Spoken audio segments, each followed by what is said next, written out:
Biboong.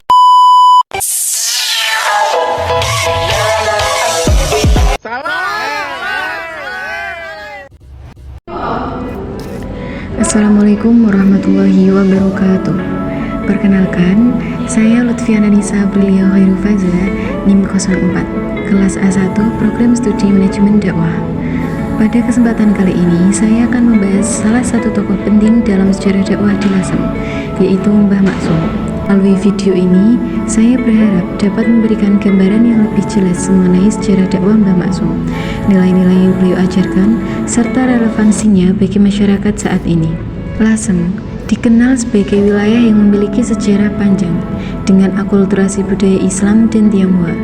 Lasem juga dikenal sebagai Tiongkok kecil di pesisir Jawa.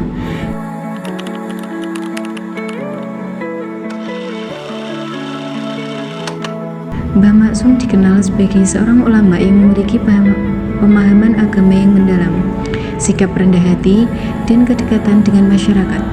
Beliau lahir di lingkungan pesantren yang penuh dengan tradisi keilmuan, sehingga sejak kecil sudah terbiasa dengan pembelajaran Al-Quran, fikih, dan ilmu-ilmu keislaman lainnya. Dalam perjalanan dakwahnya, Mbah Maksum bukan hanya mengajarkan ilmu agama, tetapi juga menanamkan nilai-nilai akhlak, kejujuran, dan kebersamaan. Beliau dikenal sebagai sosok yang bisa merangkul semua golongan, tanpa memandang perbedaan suku, budaya, atau latar belakang sosial. Mbah Maksum Lasem wafat pada tahun 1972, setelah sebelumnya sempat mengalami penurunan kesehatan. Menurut riwayat yang banyak dipegang masyarakat, beliau meninggal pada tanggal 20 Oktober 1972, bertepatan dengan bulan Ramadan 1392 Hijriah. Wafatnya terjadi setelah beliau melaksanakan sholat Jumat, sebuah momen yang menunjukkan betapa hidup beliau sangat dekat dengan ibadah dan pengabdian kepada Allah. Kepergian Mbah Maksum menjadi duka mendalam bagi keluarga, para santri, serta masyarakat Lasem, karena beliau bukan hanya seorang ulama, tetapi juga pendidik dan pembimbing rohani yang penuh kasih. Pada hari pemakamannya, ribuan orang datang untuk memberikan penghormatan terakhir.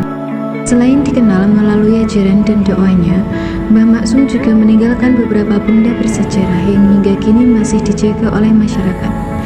Benda-benda ini tidak hanya bernilai fisik, tetapi juga menjadi simbol perjalanan ilmu, keteladanan, dan kehidupan beliau. Salah satu peninggalan yang sering disebut adalah buku-buku tua yang berisi catatan keilmuan, kajian fikih, serta tulisan tangan Mbah Maksum.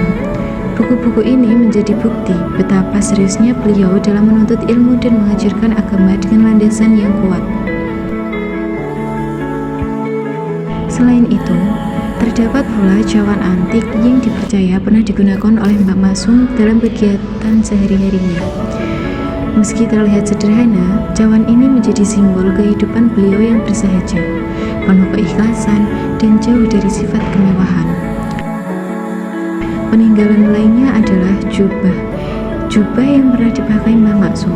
Jubah ini menggambarkan kesederhanaan seorang ulama yang mengutamakan akhlak daripada penampilan, serta menunjukkan karakter beliau yang lembut namun tegas dalam menyampaikan kebenaran.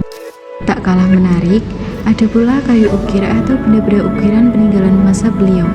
Ukiran-ukiran ini menggambarkan seni lokal yang hidup di masyarakat Lasem, serta menunjukkan bagaimana budaya setempat berjalan berdampingan dengan kehidupan keagamaan pada masa itu. Benda-benda peninggalan ini menjadi pengingat tentang perjalanan dakwah Mbah Maksum, sekaligus menjadi bagian penting dari sejarah Lasem yang tak ternilai. Setiap benda menyimpan cerita, nilai, dan makna yang memperkaya pemahaman kita tentang beliau dan masyarakat di zamannya. Di antara peninggalan yang paling menarik perhatian adalah sebuah mushaf Al-Quran berukuran sangat besar yang disimpan di kawasan peninggalan Mbah Maksum. Ukurannya jauh lebih besar dari mushaf pada umumnya. Dalam sunyi Lasem yang teduh, nama Mbah Maksum tetap berdenyut seperti zikir yang tak pernah putus. Beliau pergi meninggalkan raga, namun jejak langkahnya terus menyala di hati para santri dan umat yang pernah disentuh cahaya ilmunya. Dari kesederhanaan, beliau mengajarkan kemuliaan. Dari kelembutan, beliau menanamkan kekuatan.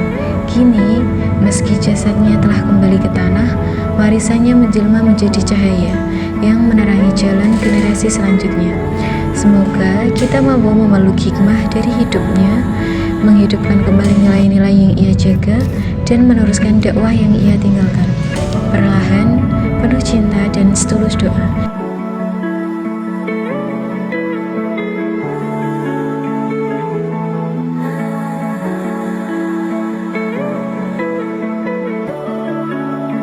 Thank you, everyone! Thank you, Elmore! Go!